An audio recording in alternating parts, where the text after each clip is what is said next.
puis une petite idée de cadeau sous le sapin, un beau livre qui remonte le temps. Les 1000 scènes du Palais des Congrès, un trésor de photos, d'archives, d'anecdotes qui retrace les 50 ans de cette salle mythique, la première capable de recevoir les plus grands artistes internationaux à Paris, avec ses restaurants, salles de cinéma et boutiques. C'est une vraie révolution dans le monde du spectacle à l'époque, Sébastien Bordenave. Construit sur une vaste plaine sablonneuse, ancienne réserve de chasse royale, l'inauguration du Palais des Congrès a lieu en février 1974, retransmis à la télé, commenté par Zitrone sous le haut patronage du président Pompidou. Avant, quand les Rolling Stones venaient à Paris, ils se produisaient aux anciens abattoirs de Pantin. Il faudra attendre 10 ans pour voir arriver Bercy et le Zénith de la Villette. En attendant, ils viennent tous au Palais des Congrès. En mai 75, Sinatra est là, 500 francs la place.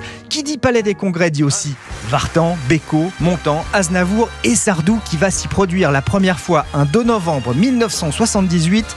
Il y reviendra 200 fois en 10 ans.